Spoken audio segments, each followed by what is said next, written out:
All right. Bismillah ar-Rahman ar-Rahim. Alhamdulillahi Rabbil Alameen. Wassalatu wassalamu ala ashraf al-anbiya Muhammad wa ala ahli baytihi at-tayyibin at-tahirin. Assalamu alaikum to everyone. Our guest tonight, this is our penultimate interview. So we'll have one more inshallah Sunday. I'll tell you all about it through the chat.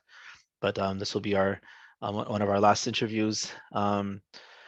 Brother Muhammad, we have gone through, I think, 21 or 22 interviews. And the whole idea was to, expose these young, either high schoolers or college students to kind of the vast array of careers and possibilities that are out there, and also give them a sense of some, Islamic guidance and help them to think critically about the options and what are some pitfalls and things you have to watch out for and all that sort of thing.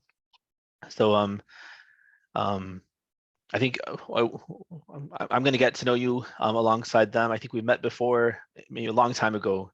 Yes, we had an encounter on Laylatul Qadr in Berkeley, California. Okay, we were in a a long room time ago. for a short time.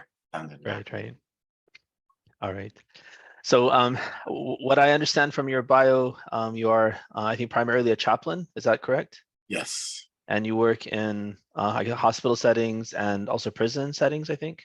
Yes. So I work now. My full-time position at this time is a chaplain in federal prison. I also have two part-time. One's part-time. One's super part-time in university, and then in the hospital as well. Okay. So can you tell us, I think the most maybe unusual and interesting for someone from the outside to think about is this prison chaplaincy. What is that like? Can you tell us about that job, that work? Yeah, so I'll tell you a little bit about kind of how I got into the work. So I was part of a community in North Carolina, Durham, North Carolina, and at that time there was a chaplain. He was sort of the only Muslim chaplain in the state of North Carolina who was working at North Carolina Central Prison, a state prison. And there was a number of Muslims there. As many of you may know, Islam over the last 20 years or so, maybe more, has been the fastest growing religion in US prisons. And so the population there, he was, looking for, different voices in the community. And a mutual friend suggested that he should invite me to come and lead a Jummah prayer. And so I had never been in a prison. I'd never visited a prison. So I went, and it was just such a, you have those experiences where, it feels like your heart just kind of bursts open. Right. And it's just like you can sort of hear the beating, you can hear the beat of your own heart as I sort of walk into that facility. And ultimately managed to do a Jummah prayer and spoke with some of the brothers there. And it was just a very surreal experience of just being in the presence of these brothers who in that condition were trying to learn Islam, were very eager, were very happy to be connected to Muslims outside. And that just sort of created a spark for me of like, at the time, I didn't imagine myself being a chaplain. I didn't even know what a chaplain was yet. But I knew that I wanted to come back to the prison setting, not so much to do a khutbah, but because it was inspiring for me. Can you help us understand that? Like, so you're with people who may be criminals and may not be criminals, but they're in prison. How is that? Like, what did you find inspiring about that situation? Well, yeah, one, these are people who, yes, obviously who committed crimes, assuming I'm not going to, Right. relitigate. May not be criminals also in there. But they were convicted of crimes, all types of crimes. And to see just the humanity in them, regardless of that, and the eagerness to connect with Allah subhanahu wa ta'ala, their love for the Prophet, peace and blessing be upon him and his family. and just the eagerness for knowledge and the eagerness to be connected to the Muslim community, because many of them, they had became Muslim in prison. So they'd never been inside of a masjid. Many of them had never, had relationship with Muslims who were not in prison as well. And so just, in prison is not necessarily the most fun place to be in the world, right? It's challenging. Your movement is sort of restricted, and any freedoms you lose. And so for people in that situation to really just be, just eager for knowledge. And then the inspiration for me was, it was such a challenge for me leaving sort of my comfort zone. I was so out of my comfort zone that, it's kind of like, and I'm sure many of you experience this, there are moments in your life where your awareness and your idea of taqwa is very theoretical, right? And then there are moments in your life where your taqwa is very real and alive. And so in that situation, obviously there's fear, because you never know. You all you've seen is movies and these types of things. So there's this great sense of the presence of Allah subhanahu wa ta'ala, and wanting to be in the remembrance of Allah in that moment, because it just feels so intense. And so the people were inspiring, but also just the discomfort was inspiring for me. How old were you at this point? I was, so this was 2000. So I was 23. So I was 23 years old at this time. You had had you done college education and finished that by this time? So no, so that's an interesting part of it. So I didn't go to college until I was, like undergrad, until I was 20. What was I? How old was I? I don't know, almost 30, around 29. My wife tells me 29. Do you want to explain why was there a gap? Because for, I think, a lot of the attendees, it's kind of automatic high school, then college, and then off to career. So I'll try to make that part of the story short, for as short as I can. So I'm the son of African American Muslims who converted to Islam in 1960s, 1970s. This was a time of really intense change for a lot of Muslims in the United States. So my parents, who were living on the East Coast in Washington, D.C.,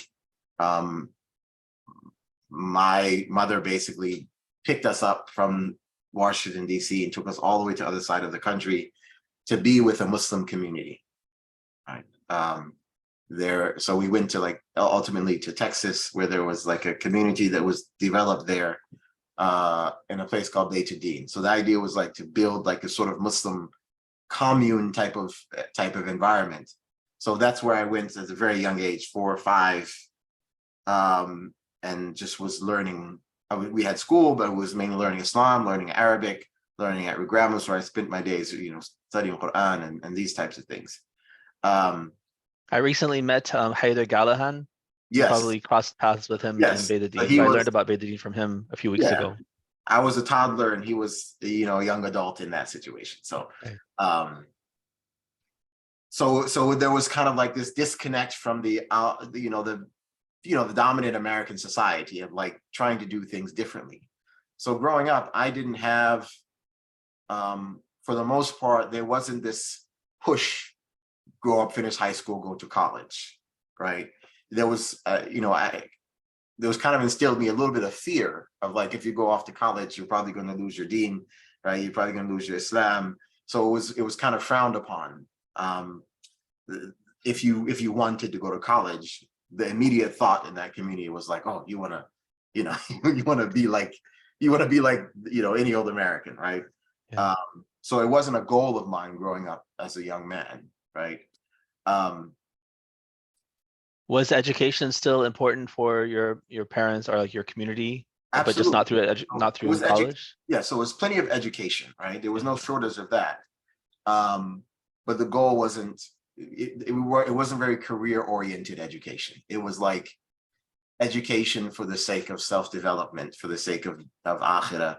And because people were these are people who had come from the society and were kind of running from dunya, right? So, the corruption, and people come from really bad neighborhoods. And so it was kind of like a refuge from everything outside. So growing up, and I also had, as a young man, having learned Arabic and being a student of Islam, I initially had the desire and plans to go to study in Hausa, in Qom. And that's a whole nother story. Several attempts, and just Allah didn't make that door open up for me. In that way, at least. Alhamdulillah sent me many teachers from there, and many opportunities to learn outside of that. So that was my goal at the time. So while I was in North Carolina, I was actually making plans to go to Qom to study. So college was not something that was on the table as a young person, as like the first option. And another layer to that was that,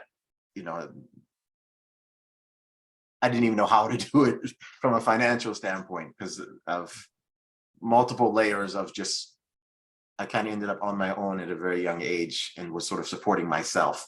So, my parents did not, my parents sort of left that world and kind of like, were just like all in on Deen, and trying to like break many cycles that existed within, the African-American community. So it wasn't really possible at that time. Or I shouldn't say it wasn't possible. It wasn't, the front of my mind. It was like, how do I support myself? How to work? So I've had multiple jobs as a young man. I've driven a city bus for some time. I was an electrician for some time. Several other, paths that were, that I sort of traveled through. And I never imagined a career in, dealing with religion. It was always something personal for me, right? I didn't have the idea of go to Qom and come back and be a resident scholar or anything like that. It was, I want to go to learn for myself. I always had the idea that these two things would be separate. I would have my religion, I would study my religion. I could become an electrician on the side. I could become whatever I would become on the side that would support me and my family financially. That's also connected to various sort of layers of abuses of spiritual authority that I witnessed within my lifetime. That it was just like, there was a disconnect for me between those things merging into one sort of way of living or supporting myself. Right. If we could take a pause, Musa has a question for us. Go ahead. You mentioned how you tried to go to Hausa, but you weren't able to go to both. So how did you study Islamic fiqh and history in America? Was it mostly through the community that you grew up in, or did you find, this is like pre-modern to the internet today, where everything is so easily accessible. So how were you able to find all the resources? Yeah, so let's say the community I grew up in really built the foundation for me of, by the time I was 13, 14 years old, I could, I understood Arabic well enough, the grammar and the syntax of the language aspect of things, where I could pick up texts and I could read them myself. So that was the benefit of that education. And then from there, I came across teachers. One of my teachers and very good friends to this day is Sheikh Chaplain, who studied in Qom for many, many years. So as I came into my 20s, I encountered him, who was in North Carolina at the time. So he became a teacher and mentor to me. And then by that time, internet resources started to be available, right? So Al-Mahdi Institute was available, and there was Al-Qa'im Institute, which Sheikh Safdar Razi was doing, was something I enrolled in. And then a layer on top of that, I which is sort of the next step was I fell in love with the lectures of an Ayatollah by the name of Sayyid Kamal al-Haidari, right? Who's, all of his Hausa lectures from, intermediate level into Dars al-Kharij are available in Arabic. So that's something that I indulge in and still indulge in heavily. So that's, that was sort of my path. And I also did go to Islamic graduate schools, which we'll get to. So, so when I moved to California, and there were brothers who came to me and they were like, "Oh, you would make an excellent chaplain," right? Because there were prisons there, and California has the largest prison system in the country, other than the federal government, just in one state. Because there were not anyone who represented or had knowledge of the school of Ahlul Bayt who was in prison. So they were all Sunni, and they were all and oftentimes, sometimes, anti-Shi'a. And so there were letters coming from brothers who were in prison saying that, we need something, we need someone, because, we try to order books and the books come and the chaplain puts them, throws them away, or won't let us keep them in the library. Or in one location, they had to essentially hide the Shia books up in like this tower above the chapel, so that they couldn't be seen. And that was sort of the compromise of like, yes, you guys can have these books, but we don't want them around anyone else except you guys. So that's when I started to kind of think about, okay, is this something I can do as sort of a way of making a living? So I was kind of pushed towards it by the need, and also by the situation, because I moved to California when I got married, and I was sort of kind of trying to figure things out at that time. So you had that experience in North Carolina sometime before, and now Yes. this was kind of fast forwarded to an opportunity to actually do work as a chaplain, perhaps, or study to be a chaplain. Exactly. Okay. And so that's when I kind of, if I was going to do it, I was like, I'm going to try to do my best and really understand what I'm doing. So I enrolled in a program called Clinical Pastoral Education, which is like a year-long residency in a hospital, where I would be visiting patients of all different faiths, having encounters with them, and then also classroom work of understanding, what does it mean to be a chaplain? What does it mean to do spiritual care to people of different faiths and different walks of life? And how do you exercise your, sort of spiritual authority while not transgressing boundaries of the people who you're serving? So there was a lot of education within that. And it's a program that's been developed, kind of under the auspices of Christians, but also Jewish religious leaders, to try to understand how to support people in their faith, right? Not proselytizing them to your faith, but how do I encounter someone of a different faith and be able to support them spiritually, even though we may not share theological foundations, just being human. And so that was probably one of the greatest experiences of my life, next to Hajj. So Hajj and Clinical Pastoral Education are probably the two most transformative experiences of my life internally. That really, I think once I went through that, I was able to embrace the idea of sort of working as a chaplain, because I felt I had a better understanding of how to exercise spiritual authority without transgressing boundaries with people. Can I ask about that? How you're able to balance those two things? Because if you believe that Islam is truth, then how do you help someone in their own faith, and not, want to call them, like, in their own best interest to call them to Islam? Like, how do you compartmentalize, or like what goes on in your mind to be able to balance those things? Good, that's a great question. Well, I don't think for me, I don't have to compartmentalize. I have to think of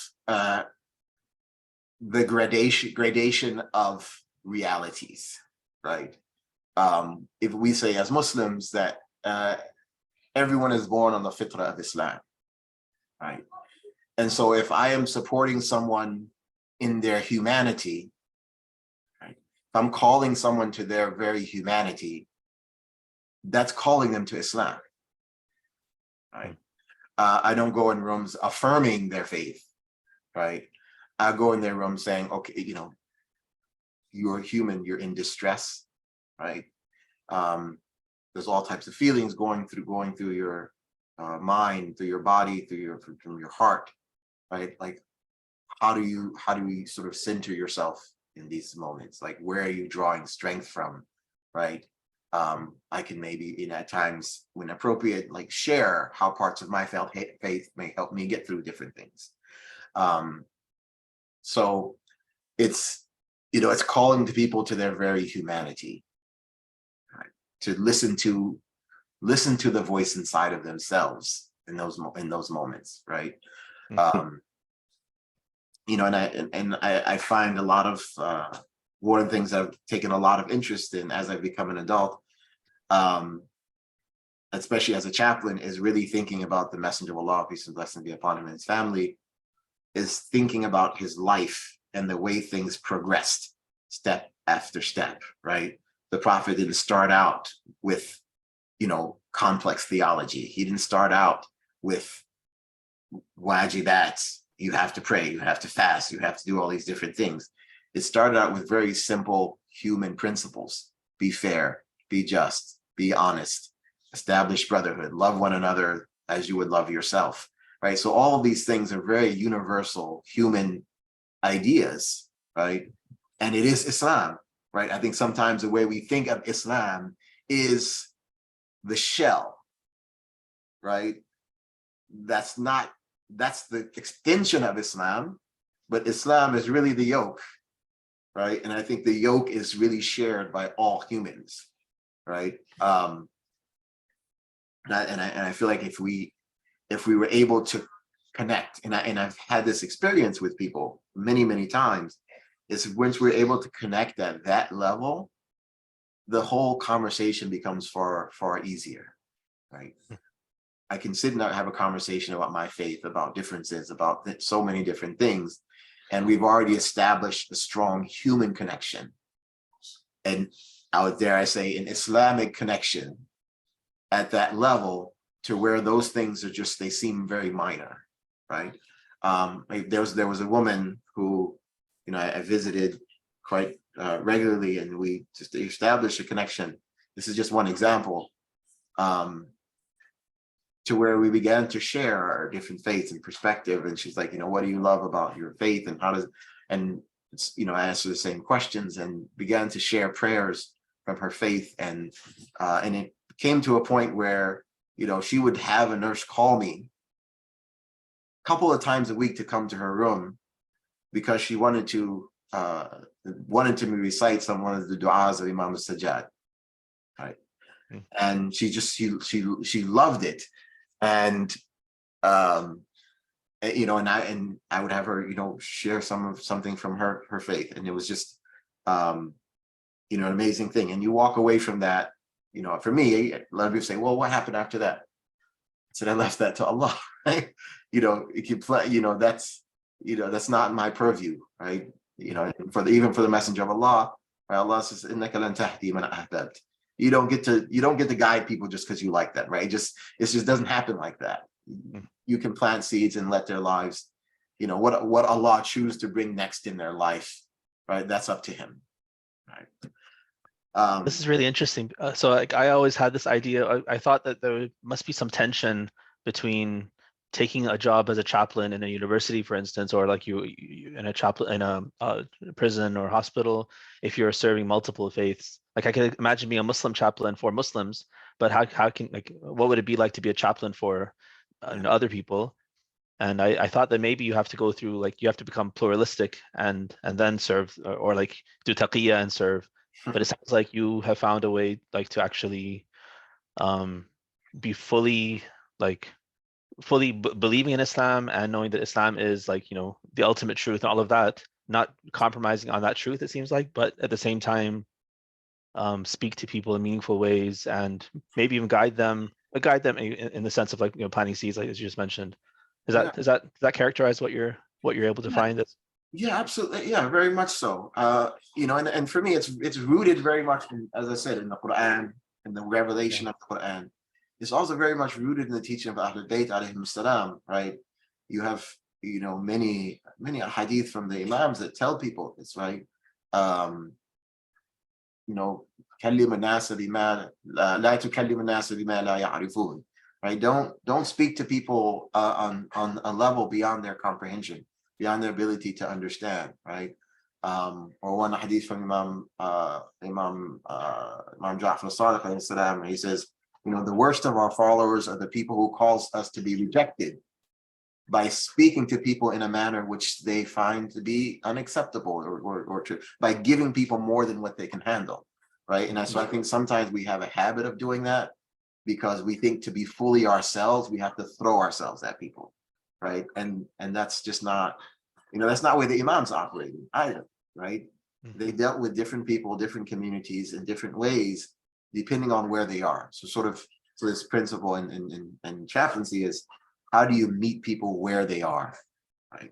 Once you meet them where they are, you can walk with them to their next destination, right? Or you can walk to them to a fork in the road where they go one way and you go the other way, right? But you've established at least a connection with them at a level they can understand, that they can grasp, and you let things move from there. Can I just confirm the study you did was Clinical Pastoral Education? Is that the term? Yes, we call it CPE. CPE. Okay. So it's I'll a put that in the year-long chat box for them. residency, similar to what a doctor would do in medicine, right? You practice and then you reflect with your colleagues, people of different faiths who will, one of the things that we did, we would like write a verbatim. It was like, here's a conversation I had with the patients. Here's what I said. Here's what they said.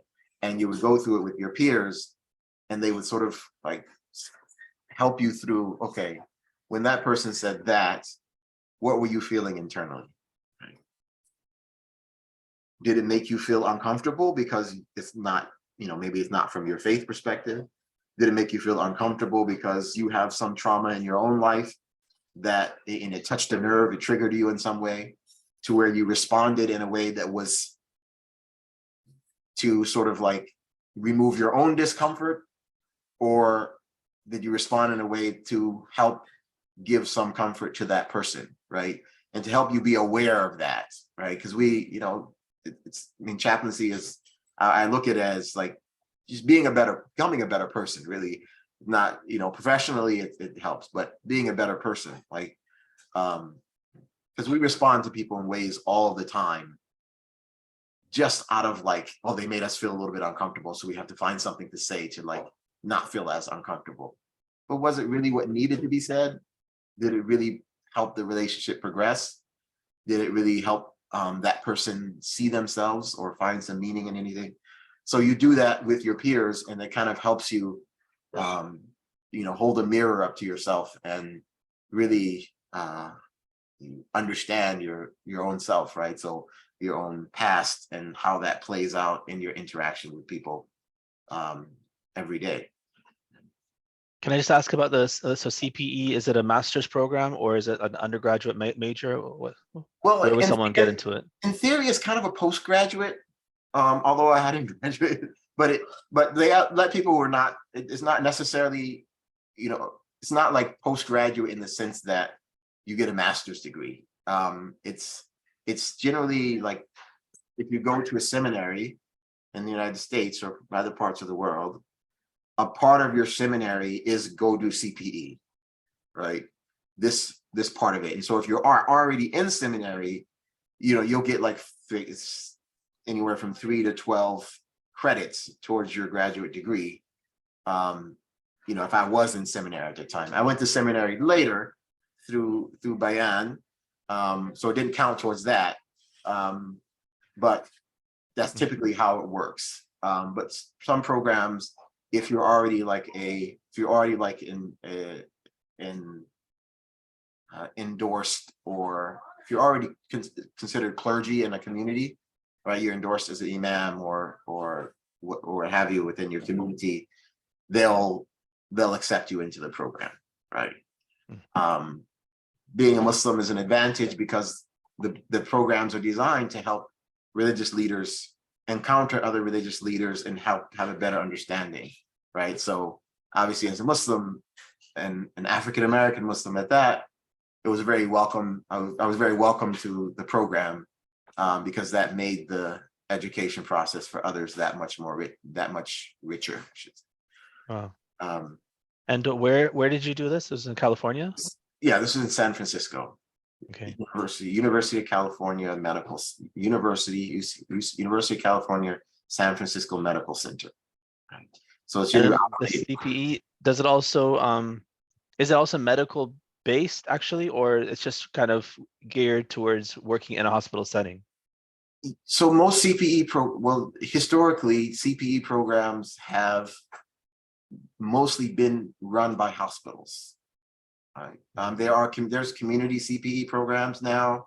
There's also a prison-based CPE program as well that focuses on that setting, but the principles are the same, right? You know, offer your spiritual care services to patients or inmates or members of the community, and then you meet with your peers, you take additional training, and you sort of process those experiences and see how you can improve yourself and your work.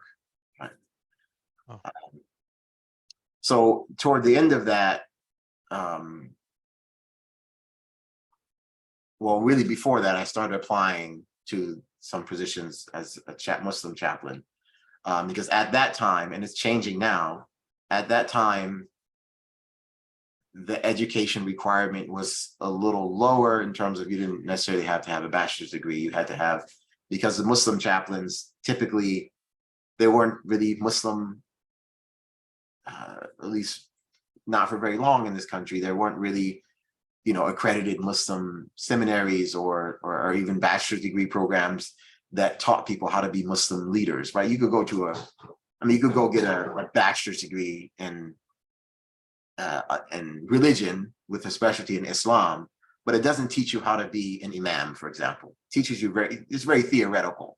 So there was an understanding of that, and I can credit that to Imam Hajj Muhammad, who really worked with the state to establish guidelines for people to be able to get into those positions without an expectation that wasn't befitting the standard for Muslims, right? So toward the end of that program, I started in a position in the state of California as a chaplain. And also for me, having more clarity, which hopefully you guys get this earlier than I did, of what I wanted to do, made, okay, going and getting an undergraduate degree that much more both appealing, and I was far more motivated as a student to go and do that. So I started that at that time. So I was doing that. So I was doing that full time while working full time as a chaplain. And then I went from there into a master's program before eventually ending up in university and then in the position that I am in now.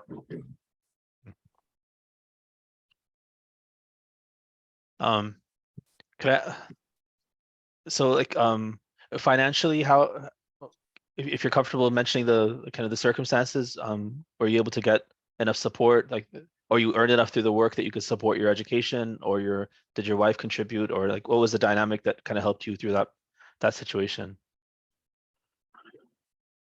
If you're comfortable. So there was, so the salary, like in the state of California for chaplains, is decent. Numbers wise, I think now, I mean, it's gone up a little bit. But I think starting out, I think at the time, I may be off by a few thousand, but they, started in the 50s, 55, 56. And then within 5 years, you're sort of at the top pay, and then it's unionized, so you get, sort of raises every year. So now, that within 5 years, the top pay, which is like now like 78, I think. So it's not tech money, but it was decent. I mean, it was decent enough to where I could live. I couldn't live out in San Jose with the rest of the people, so I moved, I had to be out a little further. And probably now I had to move out a little further because California living is just ridiculous. But with whatever choices you made, you're able to support your family and like, do kind of all that stuff at a level that you feel comfortable with with the salary of a chaplain. Yeah, it was at the time. It was challenging. So, so I mean, I'm starting this pretty late in life. So I have a wife. I had 3 children by the time I started there, and then I had a 4th. My wife was also working part of the time, and then she worked from home part of the time, and then part of the time she wasn't working at all. And it was enough. Yeah. I think we've seen some some careers are primarily, to earn money, and then the person can turn around and do good things with their money. And then some careers, like the work itself is fulfilling. Like the work itself is the kind of the goodness that you're trying to do.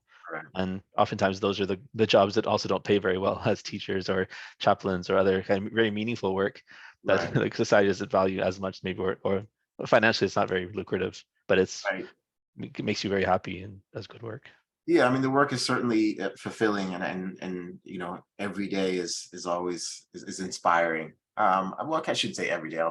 There are days where I just kind of go through the motions, and those usually days I try not to see people because then I'll say the wrong thing, right? Hajj Muhammad, I'll have to, if we can just pause, which is what we Maghrib time in the Chicago area is right about now. So we'll just take a 5-minute pause and just offer our Maghrib prayer only, and then come back, and then we can finish off with the last 10 minutes or so. If that's okay. I'll pause. Yeah.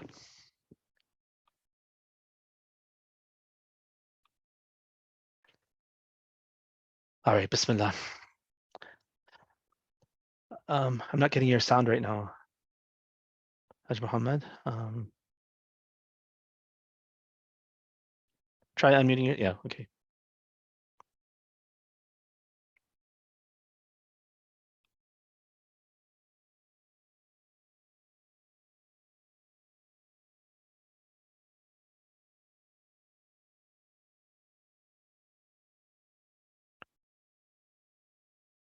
Yes.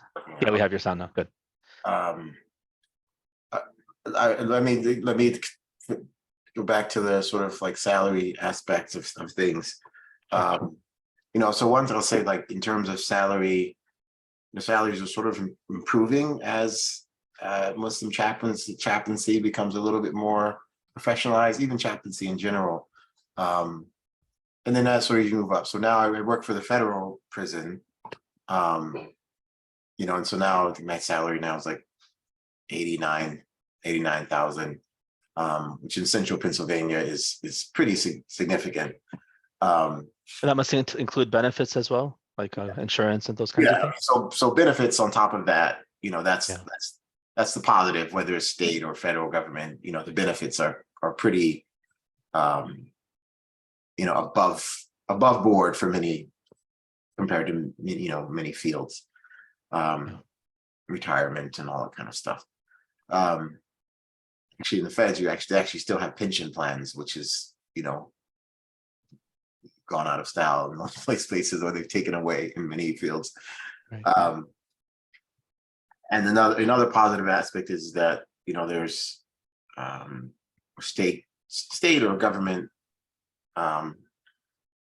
they have a lot of incentives in terms of like student loan repayment aspects that help you finish paying off your student loans far earlier, so you all can look into that. So I just wanted to fill that in. We did talk to two social workers so far. It sounds like there's some overlap.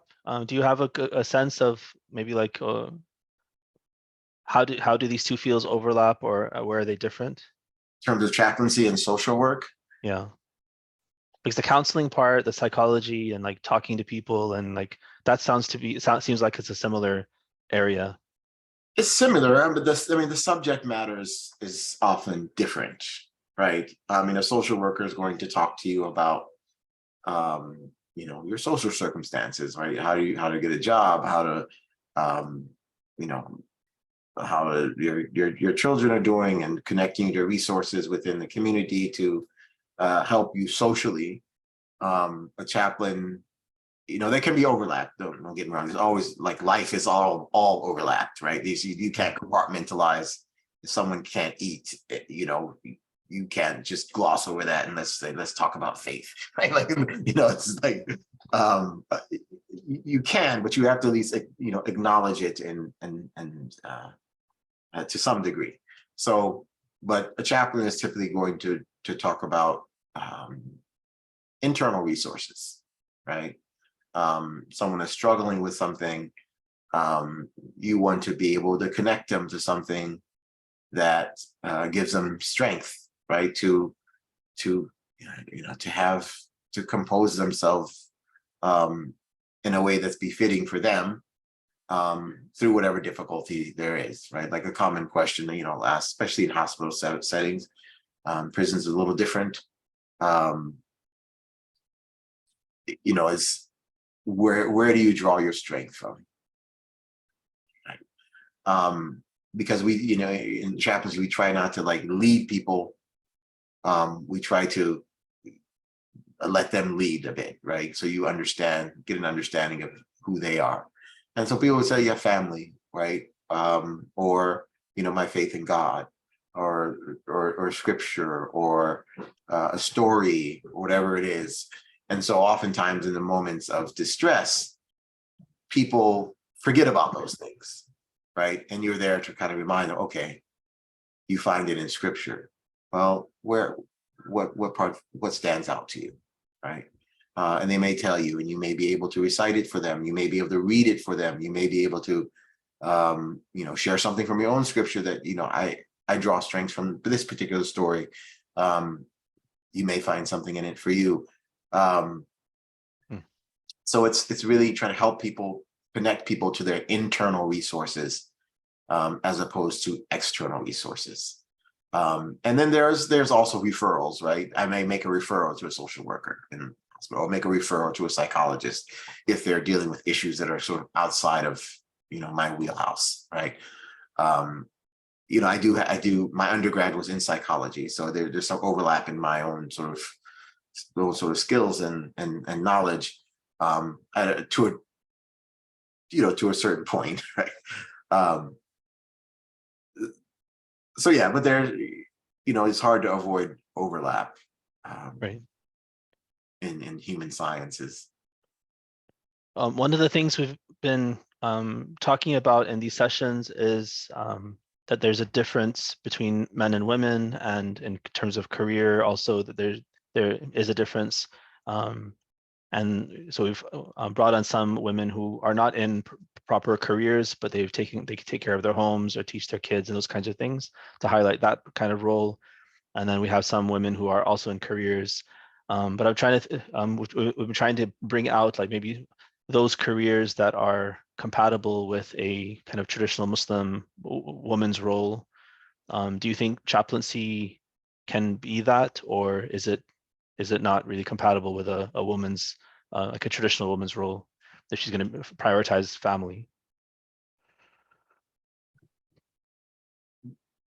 Yes, I mean there are many women in chaplaincy who do prioritize family.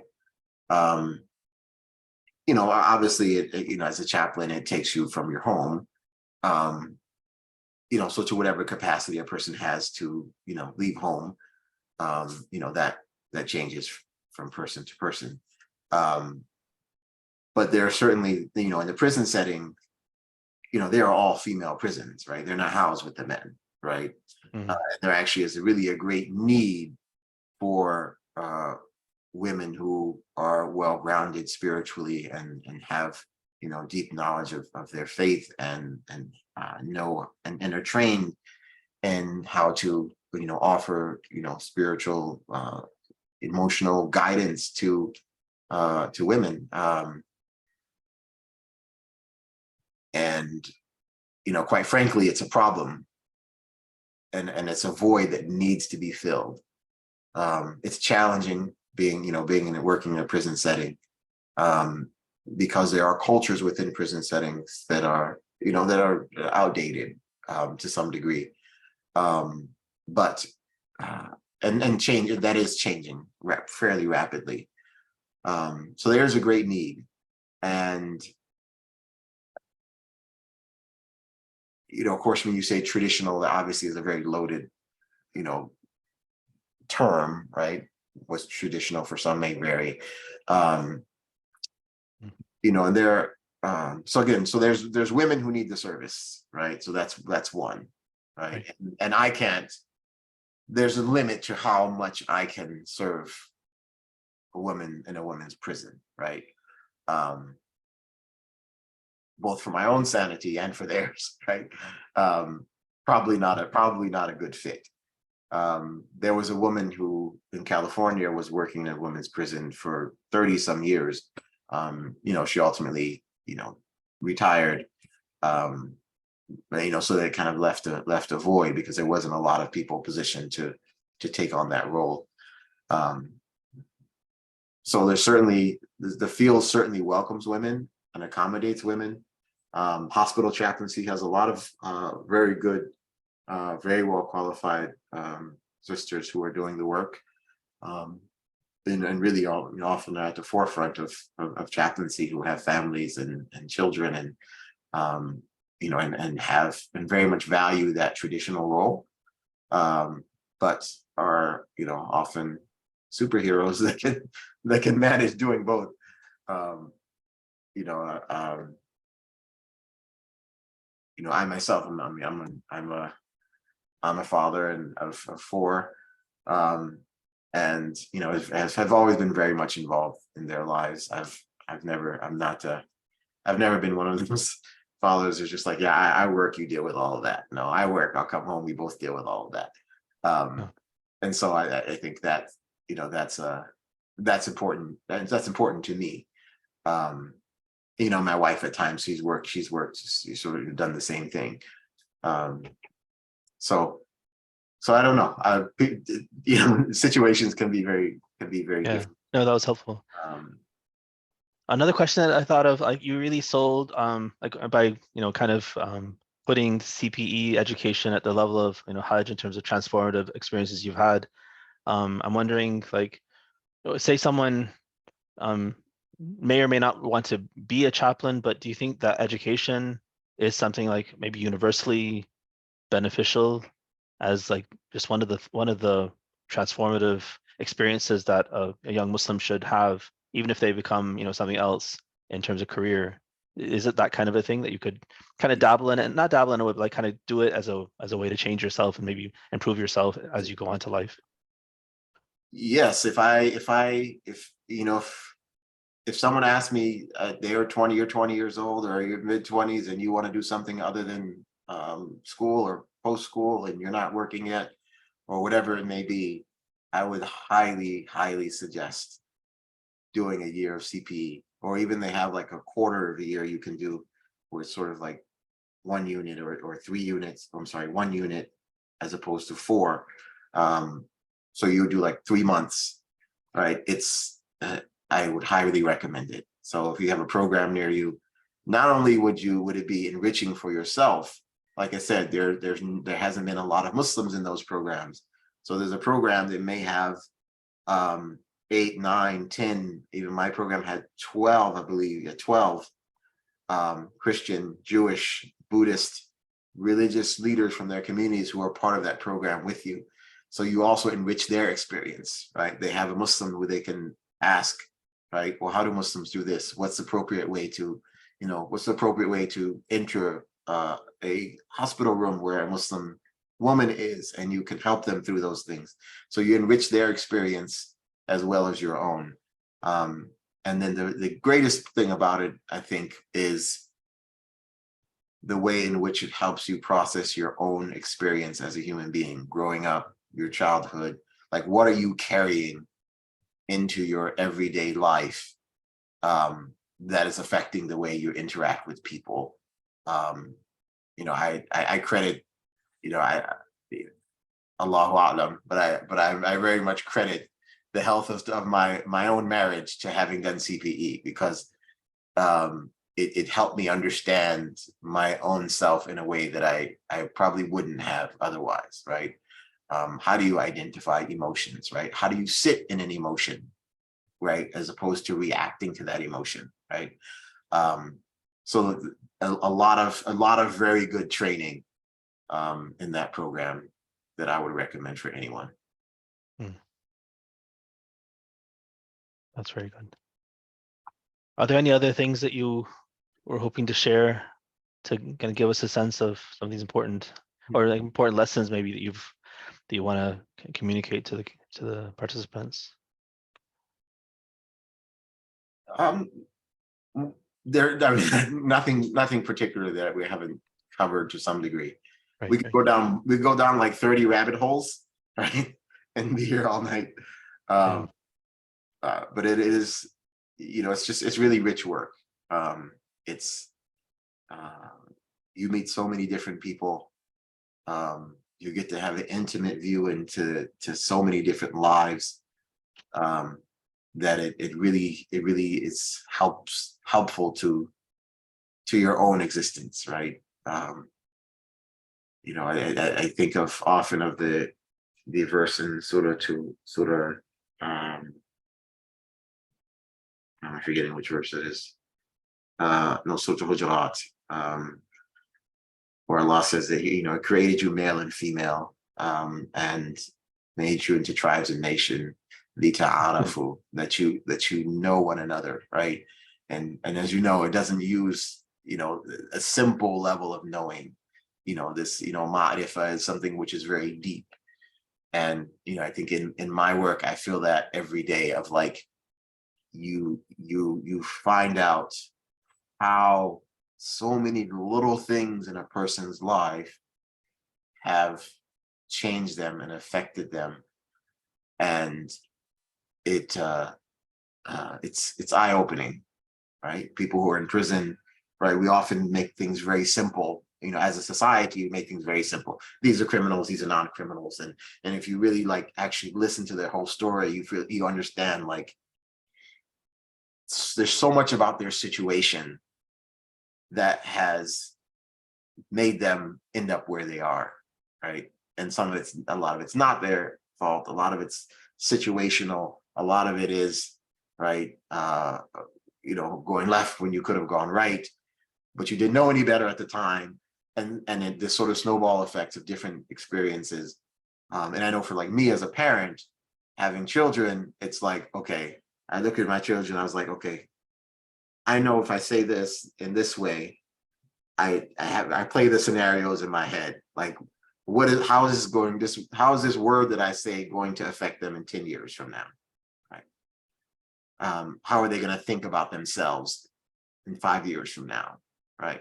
Because you get to experience that and hear people's stories of how those things have played out as they're sort of as you're trying to help them heal from their own sort of trauma. So it's it's such an enriching way of life and career, and not for everyone, but it is, there's something in it for everyone at least. I know we're over, but I think this is also important. Like what, you think it's important to have a kind of personality to get into this kind of a thing? Like empathy and these kinds of qualities, are those things you should already have, or is it something that you can learn along the way, or the CPE training can actually, you know, even if you just have the interest, but you don't necessarily have the personality, you can develop it along the way? Yeah, I think they're chaplains with all different types of personalities. In terms of like, some who are more outgoing, less outgoing, some are more introverted, more extroverted, and they just do chaplaincy a little bit differently. But it starts from a place of empathy. I mean, if you're a stone cold serial killer, you might not, it might not be for you. But empathy can be learned, right? Experience can help you develop that. And CPE, good CPE programs. I can't vouch for all CPE programs because I've heard of some terrible ones, but most of them, if they follow the blueprint, there really is well established, well practiced methods of helping people develop that within themselves. That's great. Thank you so much, Hajj Muhammad Ali. This is excellent. I actually learned a lot, and I think it was a great, like a kind of new experience and maybe a new field to give some more opportunities and more like possibilities for the participants as well to think about. Well, thank you for listening to me. I would have loved to spend more time with you. If any of you have questions, I can put like my email in the chat.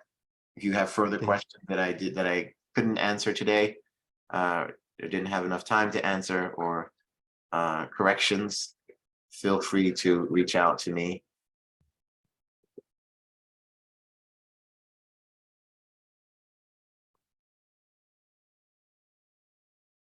Okay, great. Okay. I'll post it into the Telegram group for all of you, so you can reach out to him, inshallah. Okay. Jazakumullah, Hajj Muhammad. Thank you so much. Thank you so much, Sheikhna. Assalamu alaikum to all of you. Thank you. Alaikum assalam. Alaikum salam. Thank you. Thank you so much.